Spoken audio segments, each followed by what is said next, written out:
Mesdames et messieurs, bonsoir à toutes et à tous. Merci de nous suivre. Nous sommes vendredi et c'est jour de Actu Sport. Tout de suite, les titres. Le Burkina Faso tombe à Bamako face au Sénégal 1-0. Brahma Traoré et ses hommes se sont inclinés sur la plus petite des marques. Une défaite, des frustrations et des enseignements. Vous aurez les temps forts et les réactions dans ce Actu Sport. Et puis, rendez-vous à Coupéla pour le Marathon de la Paix les 29 et 30 novembre prochains. Le comité d'organisation a animé une conférence de presse mercredi dernier. Les détails de cet événement sportif d'envergure nationale dans ce Actu Sport. Tout de suite, le développement, c'est après cette virgule.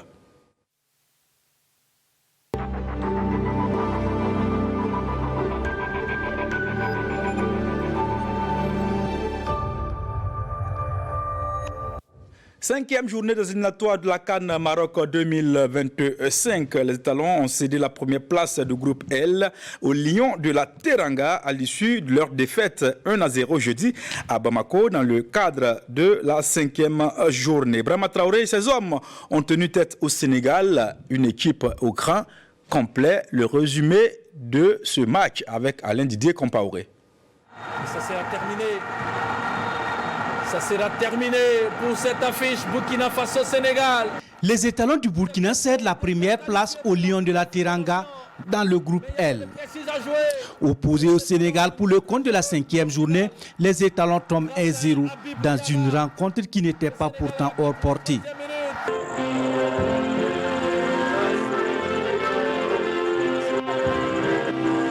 Tous déjà qualifiés avant cette rencontre, l'enjeu dans ce match était le leadership dans le groupe entre Burkinabés et Sénégalais.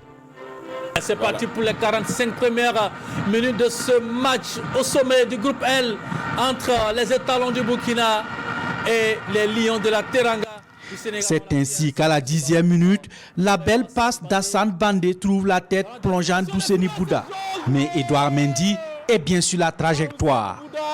La passe, quel amour de passe de Hassan Bandé. Et la tête de Hussein Bouda, non, c'est une tête qui va directement sur le portier. C'est vrai qu'il a piqué, mais il avait la possibilité, il a pris l'information, il pouvait placer mieux ce ballon-là. Exactement. Je pense qu'aujourd'hui... Dès lors, le Sénégal a le pied sur le ballon, mais la défense burkinabé résiste. Non, le gardien de Vita, et ce ballon qui revient dans la surface de réparation, chassé comme il se doit. Ah, on a eu chaud. Dans le temps additionnel de la première période, les étalons répondent aux offensives des Lions sans parvenir à ouvrir le score. À la pause, le score est nul et vierge. Hussein Bouda, la frappe d'Hussein Bouda qui va monter. À la reprise, les étalons rentrent bien dans le match. Donc 21 décembre, c'est 2025. Oui, tout à fait. C'est alors qu'à la 53e minute, Cédric Badolo hérite d'une balle du 1-0, mais loupe royalement le cadre. Cédric Badolo! Oh, quel raté! Incroyable, Cédric Badolo! Quel raté de Badolo! Les étalons reviennent à la 62e minute avec ce coup franc d'Assane Bandé. Le montant gauche d'Edouard Mendy sauve le Sénégal. Mendy qui sauve le Sénégal. Cet espace. Ah oui, Bandé. À la 66e minute, la mauvaise relance d'Issoufou Dayo ne profite pas non plus à Sadio Mané qui manque aussi le cadre. Ce ballon de Sadio Mané. À 10 minutes du temps réglementaire, la tête de Saïrou Saint-Poré est repoussée par Edouard Mendy qui déploie tout son corps pour sauver les siens. Vient alors l'ouverture du score du Sénégal. Sur ce contre, Habib Diarra d'une frappe cherche trompe Farid Ouedraogo. 1-0 pour le Sénégal. Oh là là là là là là là là! Edmond Tapsoba sonne la révolte, mais sa percée dans le camp sénégalais finit dans le décor. Avec ce ballon, et c'est bien joué! Oui, non! Puis Farid sauve le Burkina d'un deuxième but. Farid, vigilant. Score final, 1-0 pour le Sénégal, qui est désormais seul en tête avec 13 points. Le Burkina Faso est deuxième avec 10 points. Oui, tout à fait. Ce soir, ici à Bamako, Ouais, il faut le dire. il a écœuré les attaquants burkinabés. Mais c'est très bien de se mesurer. Voilà, c'est ça. C'est très bien de se mesurer au grand. Alors, et pour décrypter ce match, nous avons sur ce plateau Mamadi Wena, c'est après cette virgule.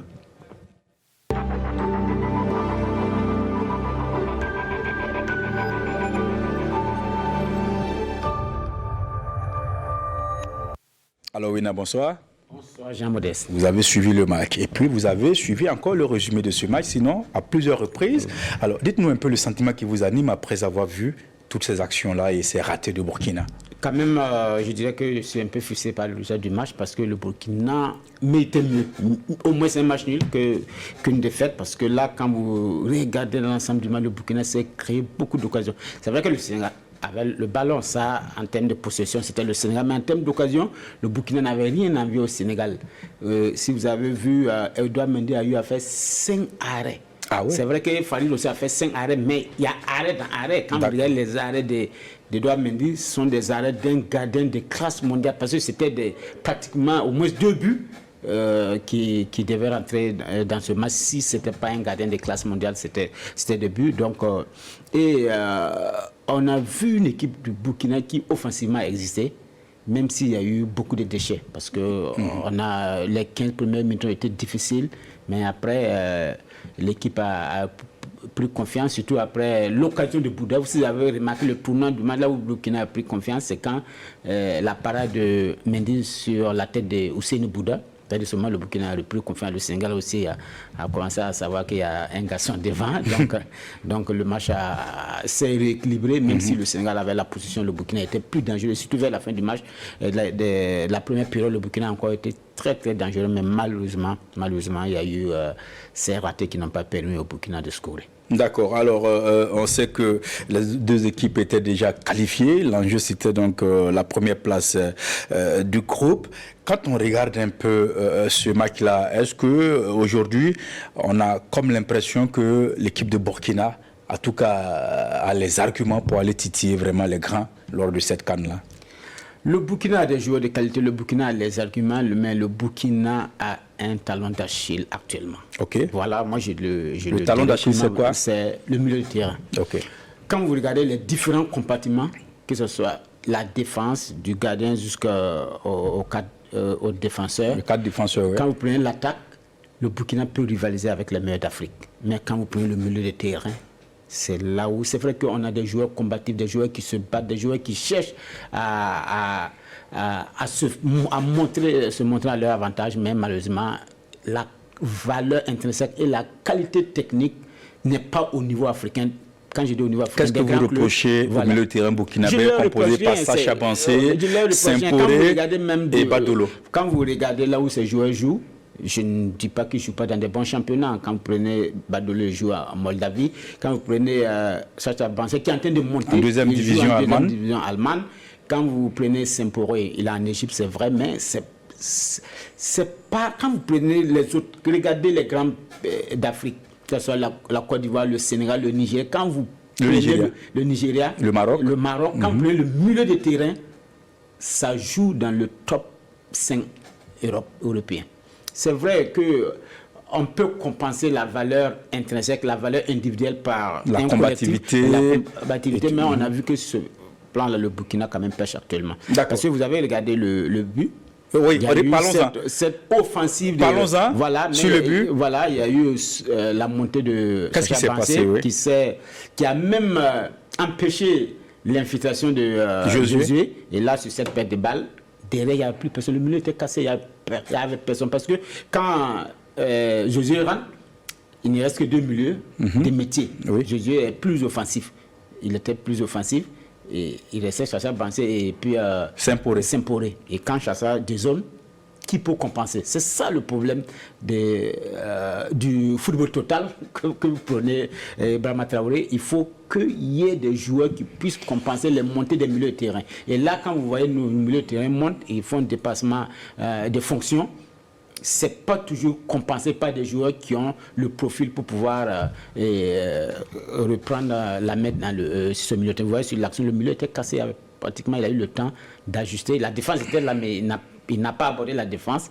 Il a juste vu le vide et il a frappé. D'accord. Donc, et là, est-ce qu'on peut reprocher un peu quelque chose à l'encadrement technique qui, à la 80e minute, il y avait 0-0.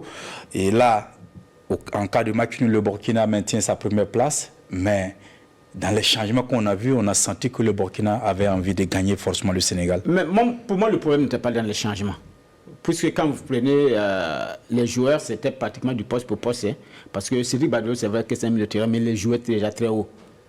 Et il était moins percutant que Josué qui est rentré, qui a donné du fil à retordre à la défense sénégalaise. Quand vous prenez Camara est rentré à la place de Ousseini Bouda, qui était déjà offensif.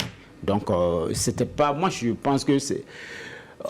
le Burkina avait envie de vraiment battre le Sénégal. Et malheureusement, ça n'a pas marché. Mais moi, si j'ai quelque chose à reprocher à l'encadrement technique, c'est d'aller voir d'autres joueurs parce qu'ils ont donné confiance à des joueurs comme Cédric. Voilà. On va en parler. Voilà. On va en parler et on va continuer d'abord pour parler donc des interviews après cette défaite. Cette défaite qui reste comme une arête de poisson dans la gorge de beaucoup de Burkinabés. La frustration est grande, mais il y a des motifs de satisfaction dans ce match. On écoute les réactions après match. C'est au micro de nos envoyés spéciaux Bernard Combelem et Christelle Dabré-Paré.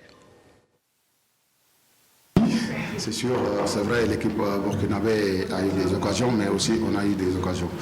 Et au final, nous, on a débuté le match avec un bloc très très haut. Et à un moment, c'est sûr, on est en face d'une très belle équipe, mais nous, on est resté sur nos principes de jeu. Et après, comme nous, on était venus vraiment pour chercher cette première place, on a voulu pousser, c'est pour ça ils ont eu parfois des contre les occasions concédées, comme vous dites. Mais voilà, après, à la fin, c'est le résultat qui compte, c'est nous qui remportons ce match, 8-0. Et je pense bravo à l'équipe et à mes joueurs. Et aussi, il faut encourager l'équipe burkinabé qui a fait une belle prestation. Et nous venons de perdre un match qui nous tenait vraiment à cœur. Mais pour ce match, le plan était clair, c'était de laisser le ballon aux Sénégalais en première mi-temps, de les laisser jouer, mais en tout cas de fermer notre axe du but et pouvoir profiter en deuxième mi-temps de nos contres pour assommer l'adversaire. Nous avons eu des occasions, nous n'avons pas eu de chance, mais nous venons de démontrer à la face de l'Afrique que l'équipe du Burkina a d'énormes potentialités. Nous avons joué ce match sans 8 titulaires de l'équipe et nous avons démontré qu'on pouvait rivaliser avec l'équipe sénégalaise au grand complet. Franchement, la plus grande amertume, c'est de n'avoir pas pu exploiter les occasions qui se sont offertes à nous. C'est le plus grand regret. C'est amer, c'est triste, mais je suis un coach, je suis sélectionneur, je dois prendre ça avec beaucoup de philosophie. Il y a des jours sans, il y a des jours où tu joues très mal et tu gagnes le match. Aujourd'hui, le plan a fonctionné à 100%, il n'y a pas eu de réussite. Voilà, donc le football aussi, c'est ça. Et nous allons continuer à travailler. Mais je pense qu'à partir de cet instant, le Sénégal aussi nous respectera. J'ai été titulaire aujourd'hui et bon, j'ai joué comme 65 minutes. Et je pense que dans notre couloir avec Issa, on a fait de bonnes choses. Et bon, on a défendu bien. Il y avait Sadio Mané et puis un latéral gauche là-bas aussi. Donc on a bien défendu et après on a essayé d'attaquer. Donc je pense qu'il y a des positifs à prendre. À cet instant précis, je me suis dit, putain, j'ai loupé l'occasion du match parce que c'est net juste après avoir encaissé le but qu'on a eu l'occasion. J'ai essayé de tout mon possible et ça n'a pas marché. Je me dis qu'il y a des jours comme ça, à nous de devenir forts et jouer le prochain match pour gagner et espérer un faux pas du Sénégal. Mais je peux juste dire seulement que je suis fier de nous. On a joué, on s'est battu, on a mouillé le maillot. Bon, je suis fier de nous et puis on va travailler pour les prochains matchs.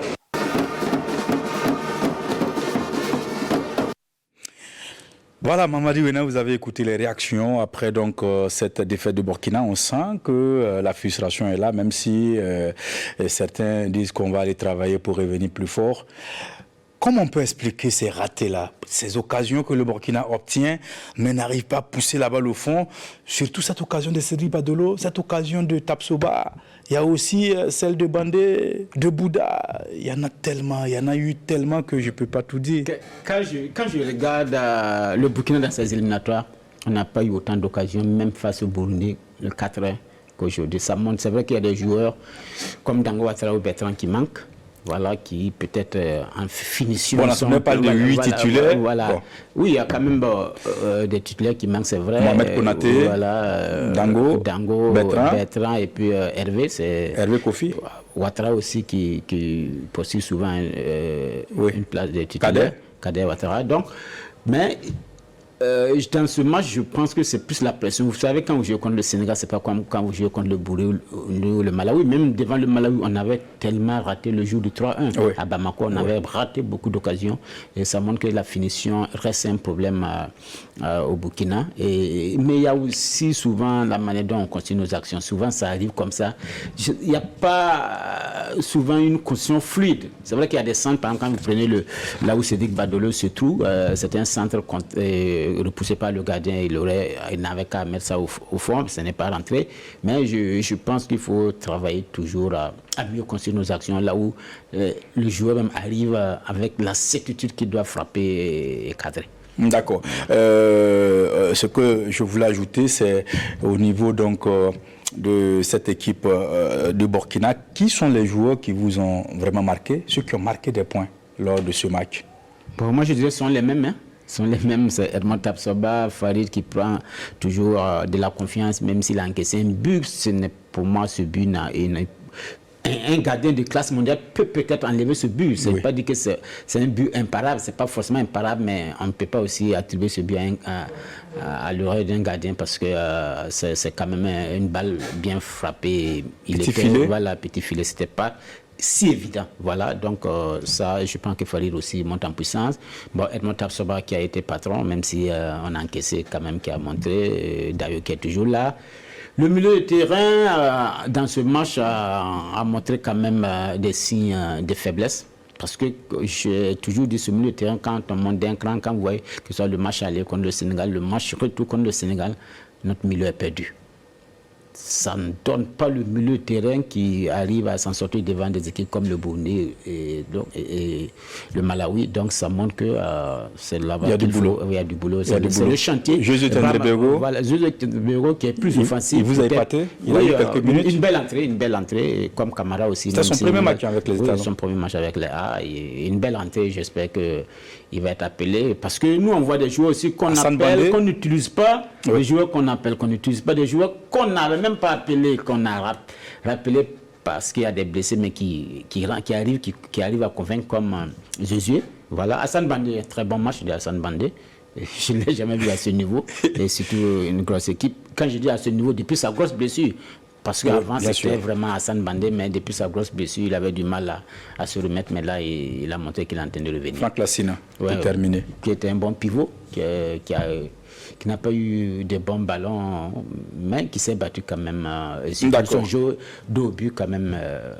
Vous l'aviez dit tantôt, le milieu de terrain, c'est le chantier. C'est le gros chantier. Qu'est-ce qu'il faut faire maintenant? Parce que là, si le Burkina veut aller chercher la coupe au Maroc, le Burkina a besoin de joueurs, en tout cas de haut niveau, je ne dirais pas de classe mondiale parce qu'on n'en trouvera pas, mais des joueurs de qualité. Qu'est-ce que l'entraîneur doit faire? Il faut donner la chance à d'autres profils. Que ce soit du championnat, on a appelé Douanou Maïga, il y a Mohamed Lamine Traoré, qui n'est pas forcément sélectionnable pour le moment, le joueur de l'Est Douane. Il y a Mohamed Zoungrana dont on entend parler, qui a des joueurs avec l'équipe A' de la Côte d'Ivoire. Il faut chercher d'autres profils pour voir si on ne peut pas avoir un milieu plus complémentaire et qui pourra élever le niveau d'ensemble de l'équipe à la CAN. D'accord. L'attraction au stade du 26 mars de Bamako était sans conteste l'affiche Burkina Faso au Sénégal. Le public malien et les supporters des deux équipes ont répondu présents pour pousser leurs différentes équipes. La mobilisation était au-delà des attentes. C'est le constat fait par nos envoyés spéciaux à Bamako, Bernard Combelem et Christelle Dabré-Paré. Un match délocalisé qui a fière allure. La finale du groupe L Burkina-Sénégal a drainé un grand monde au stade du 26 mars de Bamako. À 2h30 de l'acte 2 de ce duel, les supporters des deux pays sont au rendez-vous et se chahutent dans le fair play. Moi je propose. J'aime bien le Burkina, mais je prie pour le Sénégal va gagner. Je suis malien et je suis venu supporter les étalons du Burkina. C'est l'AES en marche. Si à l'extérieur le Sénégal semble avoir l'avantage, les forces à l'intérieur sont assez équilibrées sur les gradins. Chaque public donne de la voix à la sortie des deux formations. Après l'échauffement et les civilités d'usage, place à la vérité du rectangle vert. Le public est aux aguets. Chaque occasion de but est saluée. Les deux équipes se tiennent jusqu'à la pause. Au retour, les joueurs font étalage de leur talent. Les spectateurs se régalent. Le match est de taille. Les stars tiennent bien leur rôle. Les occasions s'enchaînent. Les deux camps s'impatientent. Jusqu'à la 83e et le but assassin de Habib Diarra. Les Sénégalais jubilent, les Burkinabés se désolent. Cette 17e confrontation est enlevée en fin de partie par le Sénégal qui conforte ses stats sur le Burkina avec désormais 5 victoires contre 3 pour 9 nuls. Que de regrets pour les étalons. Vous l'avez constaté comme tout le monde. Et au football, quand vous jouez, quand vous ne marquez pas, mais l'adversaire, quand lui, il a la première occasion, il ne rate pas. C'est ce qui nous est arrivé. Mais de toutes les façons, je crois qu'il faut encourager les joueurs. Malgré l'absence de quelques ténors, ils ont tenu la dragée haute aux Sénégalais et ils les ont mis en doute. Je crois que c'est de bon augure pour la suite. Je pense qu'on a trop respecté le Sénégal, parce que le Sénégal aussi, et je pense que ce n'est pas le Sénégal d'avant. Et aujourd'hui, les étalons pouvaient prétendre à un bon résultat. Maintenant, c'est le football et on apprend toujours de nos erreurs. Aujourd'hui, il y a beaucoup de jeunes parmi l'équipe et eux aussi, ils apprennent. Et j'espère que contre le Malawi, on va répondre présent et être encore décisif et réaliste devant les buts. Il faut vite se relever et conclure ces éliminatoires en beauté ce lundi 18 novembre lors de la 6e et dernière journée devant la lanterne rouge du groupe Le Malawi. Oui, bien sûr, Christelle Dapré est paré. On va saluer le public malien. Aya Maliba, Anike Tougou, merci beaucoup. Merci pour la mobilisation. Oui, il y avait du monde au stade du 26 mars de Bamako. Alors, Mamadi Wena, on va dire que le Burkina qui perd donc cette première place, est-ce qu'il y a des conséquences? Pour moi, il n'y a pas de conséquences immédiates parce qu'il y a quand même beaucoup de matchs. Parce que j'ai entendu parler des joueurs qui disaient qu'il faut tenir, il faut être premier de la poule pour espérer avoir un bon tirage. Non, mais il reste pratiquement une année. Hein. Pour aller à la CAN au Maroc, il y aura beaucoup de matchs. Il y aura les éliminatoires, la suite des éliminatoires de la Coupe du Monde. Il y aura des matchs amicaux. Voilà, le classement FIFA va beaucoup évoluer. Et il faut dire aussi que tous les leaders de groupe ne seront pas forcément tête de poule dans le premier pot. Donc, il faut se remettre au travail. D'accord. Merci beaucoup, Mahamadi Wena. Et on va donner le programme de la 9e journée du Faso Foot Ligue 1. Un match avancé donc joué ce vendredi après-midi, le match nul entre l'Union sportive des forces armées et le Real du Faso, un but partout. Et déjà samedi, EFO Salitas, RCB Majestic, USCO AS Douane, RCB, Raimo et ASEC de Koudougou ASFB, le duel des jaunes et noirs. Oui, c'est un derby entre les couleurs. Dimanche, vous aurez Sonabel Asfa Yenenga et Abou Glasso, Vitesse FC contre Sporting Football des Cascades. Il y a quand même AS Sonabel à Spayenga. Oui, c'est ce que j'ai dit. Voilà. AS Sonabel à Spayenga au stade municipal. Tout le à match fait. EFO Salitas qui sera le match en direct. Exactement, sur la RTB, ça c'est Voilà. samedi. Ça, c'est voilà, samedi. samedi, en direct. Sur la RTB, effectivement, oui, le groupe média leader. L'Union sportive des forces armées renforce les capacités de ses membres. Une cinquantaine d'agents ont bénéficié d'une formation en marketing digital sportif en 2 vagues. La clôture de ce séminaire a eu lieu vendredi dernier. Moussa Ouedraogo et Mamadi Wena ont participé à cette formation. L'Union sportive des forces armées, Club Omnisport, veut donner un souffle nouveau à toutes ces sections sportives. Et pour y arriver, elle a entrepris de former les acteurs intervenant dans le domaine. Une formation en marketing digital du sport pour donner plus de présence à l'USFA sur le méta. Une très bonne initiative qui a été prise par la direction des sports des forces armées nationales d'inscrire cette structure dans la logique de modernisation de nos institutions. Et même si le sport a semblé être parfois oublié, en considérant que c'est des coureurs, il faut se dire qu'ils utilisent aussi des techniques et des moyens technologiques qui leur permettent en fait de faire des performances. Donc c'est dans cette logique que cette formation a été initiée pour surtout doter le personnel de compétences en la matière. Cette formation a pu se tenir grâce au soutien du FAFPA qui renouvelle cette immersion dans le monde du sport après la première expérience avec la formation des journalistes sportifs. Nous savons tous aujourd'hui que le sport, c'est des business, c'est une entreprise. Pour être performant, il faut être outillé des outils performants. Et l'un de ces outils, nous savons donc que c'est la communication et pour être visible à tous les niveaux. Et nous avons trouvé donc le thème du marketing digital très pertinent, raison pour laquelle nous avons donc voulu accompagner l'USFA dans ce sens afin que les acteurs sportifs donc de l'USFA puissent être outillés dans ce domaine pour être performants donc dans leur activité. L'introduction au marketing digital, l'élaboration d'une stratégie de communication digitale adaptée à une entreprise sportive, l'introduction aux médias sociaux sont entre autres les modules qui ont été dispensés à ce séminaire. Et le digital n'est qu'un outil qu'on peut appliquer vraiment à tous les secteurs. Et pour moi, découvrir encore plus le domaine du sport, appliqué justement aux forces armées, c'était une belle expérience. Pour moi, c'était une première. Et aussi, j'étais ravi de pouvoir partager les connaissances qu'on a pour pouvoir les appliquer à ce domaine. Les forces armées est donc outillé en matière de communication digitale pour accompagner la nouvelle dynamique sportive au sein des forces armées nationales. Une très belle formation. La semaine a été sportive à l'École nationale de l'administration et de la magistrature ENAM. En effet, la finale de la Coupe du directeur général a connu son dénouement avec la victoire des élèves du flux 2 devant ceux des administrateurs des lycées et collèges par 1-0. Au total, 12 équipes ont pris part à la compétition qui a démarré en avril dernier. Issouf Kaboré et Alain Didier Compaoré.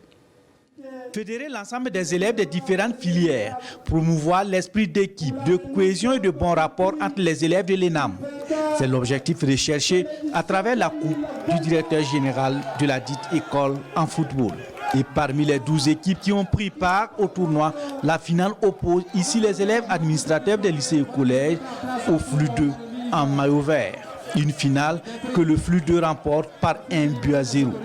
Déjà à l'entame de la finale, ce sont les verts de flux 2 qui menacent. Mais la défense de la LC, conduite par Mamadi Ouedraogo, se montre infranchissable. Elle va finir par fléchir en fin de première période suite à cette lourde frappe d'Armada. 1-0 pour flux 2. La pause intervient sur le même score d'1-0. À la reprise, les occasions s'enchaînent de part et d'autre, mais le score n'évoluera pas. 1-0 pour flux 2 qui s'attribue le trophée de la Coupe du DG de l'ENAM. Au niveau de l'ENAM, nous avons ce qu'on appelle l'esprit ENAM. Et à travers ce tournoi, nous avons voulu renforcer la synergie d'action entre les différents élèves qui sont au niveau de l'école nationale d'administration et de magistrature. En tout cas, c'est un beau match que nous avons suivi ce soir. Nous sommes vraiment très satisfaits de la forte mobilisation que nous avons constatée au niveau des élèves et des partenaires aussi qui sont là, qui nous assistent. Coris Bank a toujours été un partenaire de l'ENAM qui accompagne les élèves en formation et toutes leurs activités afin de leur permettre vraiment d'avoir un bon parcours professionnel. Et vraiment, je félicite ces deux équipes qui se sont données et nous avons pu assister à une très belle prestation. Pour le délégué général des élèves, l'objectif recherché est bien atteint. Les rapports que nous aurons à l'ENAM ici vont encore déterminer nos rapports futurs dans l'administration publique. Donc nous avons jugé nécessaire que nos rapports à l'ENAM soient de très bons rapports. Finalement, on ne savait plus laquelle des équipes a remporté la victoire. Donc les deux équipes étaient vraiment ensemble et on a manifesté notre joie ensemble. C'est une finale, il faut forcément un gagnant. Et le plus fort ce soir, c'était donc le flux 2. Je pense que ce soir, c'est vrai que nous on a gagné, mais nous pensons que c'est l'ENAM qui a gagné. Voilà, parce que c'est le fair play qui a gagné. Tous les acteurs qui se sont illustrés au cours du tournoi sont récompensés. Les élèves administrateurs des lycées et collèges finalistes sont récompensés par des gadgets et une somme de 50 000 francs CFA. 75 000 francs CFA des gadgets pour l'équipe de Flux 2, vainqueur. L'équipe de Kona dans la province du Passoré a remporté la finale de la Coupe de la Fraternité. Elle a battu au tir au but l'équipe de Tendila 5-4. 8 équipes ont pris part à cette compétition. Le commentaire de Mahamadi Wena. Grande mobilisation à Bouboulou à la faveur de la finale de cette 3e édition de la Coupe de la Fraternité. Des 8 équipes au départ, ce petit match met aux prises Kona en rouge et Tindila en bleu, et c'est devant un public des grands jours que les deux équipes sont appelées à évoluer. Quand on parle de fraternité, on parle d'union, on parle de cohésion sociale, on parle d'entente d'abord entre les habitants de Bouboulou et d'entente entre les habitants de Bouboulou et tous les villages environnants. En Apuro, le public a eu droit à un concours atypique, celui du port du Canari, un fait culturel avant la finale de football. Sur le terrain, Kona et Tindila ont essayé d'émerveiller les spectateurs du jour. Malgré une débauche d'énergie sans faille et des occasions de but à l'appel, les deux équipes se séparent sur un score nul et blanc dans le temps réglementaire. À la séance des tirs au but, Kona réussit 5 tirs contre 4 pour Tindila. Les Rouges remportent ainsi le trophée de la 3e édition de la Coupe de la Fraternité à la satisfaction du promoteur et du représentant du parrain Hervé Tenkodogo. Ce que j'ai vu sur le terrain, c'est un très beau match et je tiens au nom du parrain féliciter toutes les deux équipes pour avoir vraiment joué avec beaucoup d'engagement. Et le meilleur a gagné. On est parti au tir au but, la meilleure équipe a gagné et nous on prend l'engagement pour les éditions à venir. On a fait cette édition avec 8 équipes. Nous avons repoussé les éditions à venir en 2026, dans 2 ans.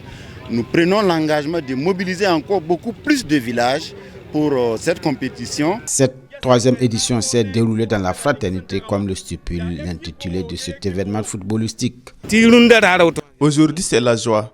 Nous avons eu la chance que le match s'est terminé sans intrigue.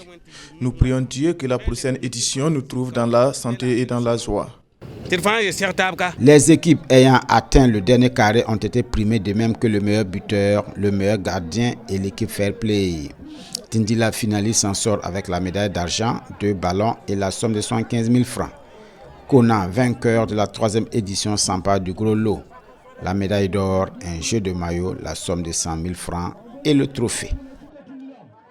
L'AS Elite monte sur la plus haute marche du podium de la finale Maracana réservée aux moins de 15 ans. C'est dans le Naouri à Pau. En finale, l'AS Elite s'est imposée au tir au but devant le secteur 5 de Pau. L'initiative porte la griffe de l'association sportive pour le développement et la solidarité. Une finale suivie par Alain Didier Compaoré le 8 novembre dernier à Pau. Du spectacle, du suspense, de l'engouement et surtout de l'espoir. Voilà comment résumer la finale de la 12e édition du tournoi Maracana des moins de 15 ans de Pau. Une finale remportée au tir au but par l'AS Elite devant l'équipe du secteur 5 de Pau. 3 tirs réussis contre 2.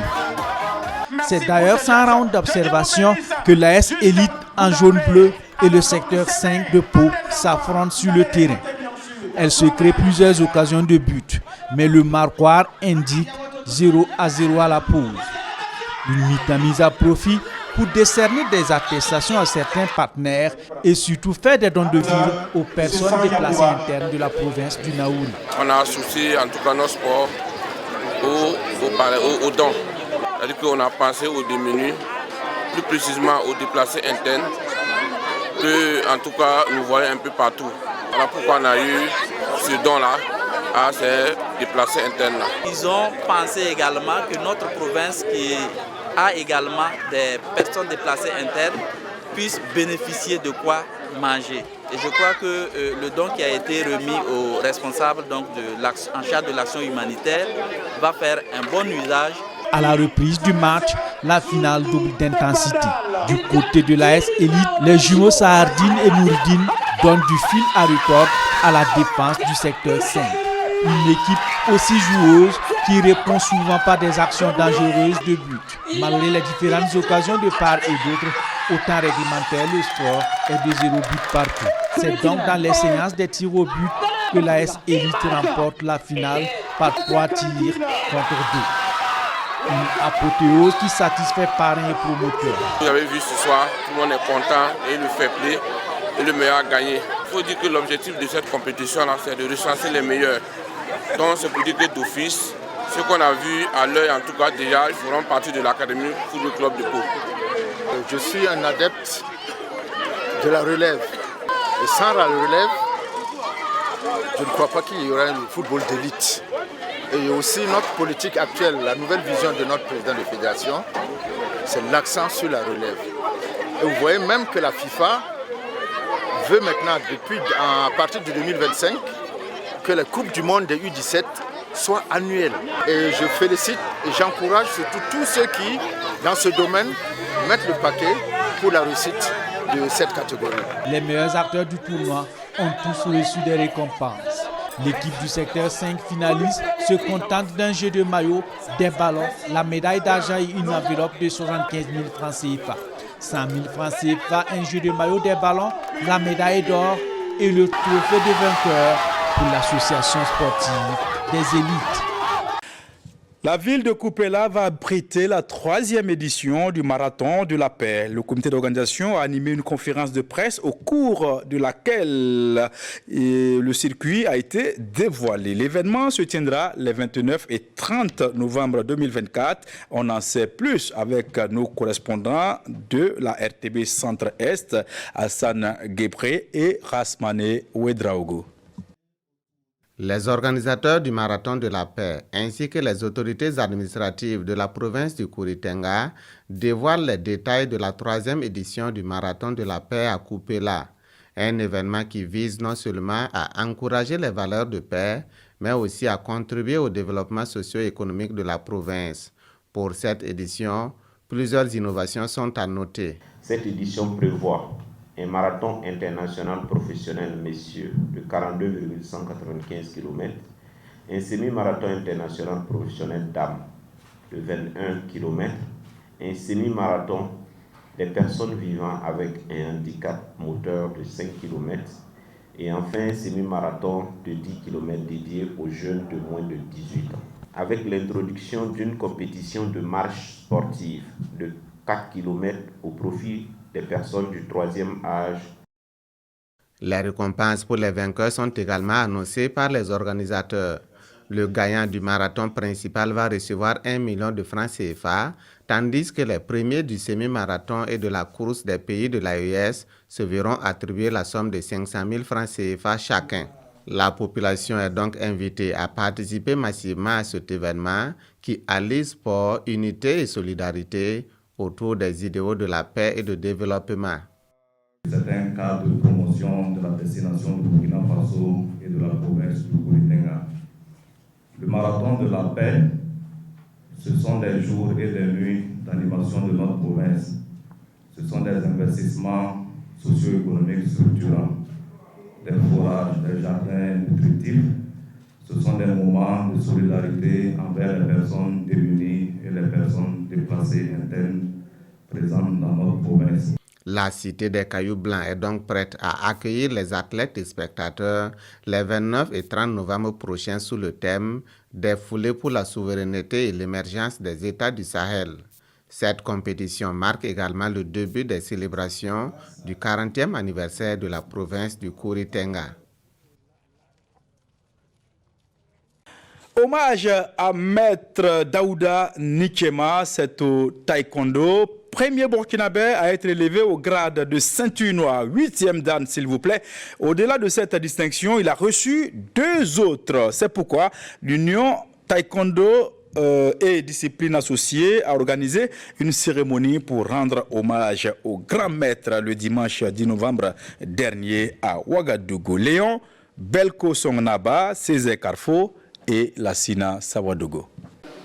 Ceinture noire 8e dan est désormais le grade de Maître Daouda Nikema. Il est le premier burkinabé à atteindre cet échelon dans le domaine du taekwondo. Il reçoit 3 distinctions internationales, mais la plus conviviale est celle de la ceinture noire 8e dan. Parmi ces certificats, donc, il est le président de la K1 Taekwondo au Burkina. Il est également reconnu comme un des leaders de la Global Traditional Taekwondo Federation et également le certificat donc, de 8e dan qui lui a été attribué donc, par la Global Traditional Taekwondo Federation. Donc on note que cette distinction fait de lui le premier ceinture noire 8e dan au Burkina Faso. Une cérémonie d'hommage est organisée par l'Union Taekwondo et discipline associée de la section Ouagadougou pour lui témoigner sa reconnaissance. Les disciples, eux, étreints par l'émotion, ne peuvent pas cacher leur joie. Aujourd'hui, on a la preuve qu'on est reconnu à l'international, qu'on reconnaît nos efforts et ce que nous faisons donc avec l'égide du grand maître Daouda Nikema. C'est vraiment un grand sentiment vraiment de satisfaction parce que c'est une reconnaissance qu'il mérite et nous on est très très contents. Moi je suis très très contente vraiment que le grand maître Daouda puisse obtenir cette distinction de 8e dan. Quoi de plus satisfaisant de voir nos efforts récompensés. Le maître, le réélu, est sur un piédestal, lui qui est désormais au sommet grâce à ses efforts. Je ne peux être que très content, mais je reconnais aussi que toutes ces distinctions, c'est grâce aussi à tous ceux qui m'ont soutenu, les élèves. Et il n'y a pas de maître s'il n'y a pas d'élèves. Donc je les remercie tous d'avoir cru en moi et de m'avoir accompagné pour l'obtention de ces distinctions. Mon parcours, j'ai fait le karaté pendant de 1974 à 1977. À partir de 1977, je suis venu au taekwondo et depuis lors, je n'ai pas arrêté de m'entraîner, je peux dire 2 semaines d'affilée. Moi, j'ai beaucoup voyagé puisque j'avais mes affaires personnelles. Et je me suis entraîné dans beaucoup de pays, que ce soit d'Afrique ou d'Europe, en Belgique dans les années 83, au Nigeria, au Bénin, au Mali. Cette journée d'hommage est aussi un moment de partage entre le maître et ses élèves pour une transmission de notions de cet art martial qu'ils maîtrisent à la perfection. Grande effervescence au stade municipal Issoufou Joseph Konombo. Vendredi 8 novembre dernier, le stade a accueilli un événement sportif de grande envergure intitulé Fitness Music. L'initiative est de Bila TV qui vise à promouvoir la pratique du sport et renforcer la cohésion sociale. Le résumé de cet événement sportif, tout en musique, avec Léon Belko Songnaba, Césaire Carfo et la voix de Lassina Sawadogo. Sport et musique font bon ménage, dit-on. Une complémentarité une fois de plus confirmée au stade municipal Issoufou Joseph Konombo sur l'occasion de la 8e édition de Fitness Music.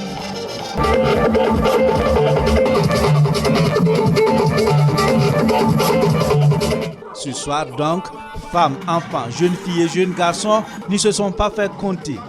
Ils sont tous là pour une longue séance de fitness musique. Il n'y a rien de tel. Je me sens en forme. Toi, tu vois, non? Le sport, c'est bon pour la santé.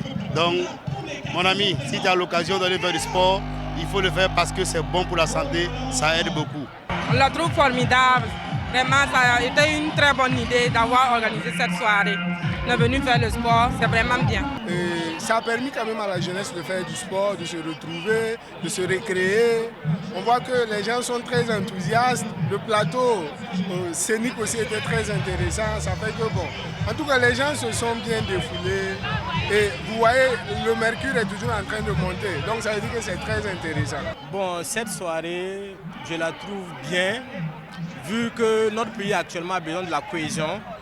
Et venir y trouver des frères en collaboration, sincèrement moi, ça me va bien et c'est super bien. Une initiative de Bila TV pour encourager la population à la pratique du sport. C'est un constat, voilà, vous remarquez en fait chaque fois que les gens veulent faire le sport, mais la manière facile pour les emballer, voilà, c'est ça qui pose en fait problème. Et pour nous, Fitness Music est un jumelage, voilà, musique et sport. Donc c'est une manière facile, voilà, de pratiquer et d'aimer en fait le sport.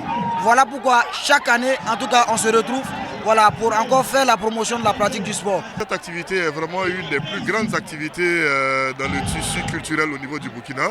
Il faut préciser qu'en 2020, nous avons eu la même activité, nous avons réuni plus de 10 000 âmes. Aujourd'hui, on constate qu'on a encore plus de 15 000 âmes. Et pour nous, c'est une manière de pouvoir manifester, montrer notre résilience par rapport à la situation que nous vivons.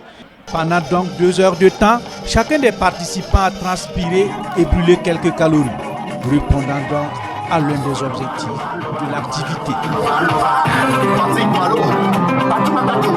C'est tout pour ce soir. On se retrouve lundi pour Intégral Foot. En attendant, beaucoup d'événements sportifs ce week-end. N'oubliez pas, le Faso Foot, 9e journée, c'est sur les terrains du Burkina. Bonsoir.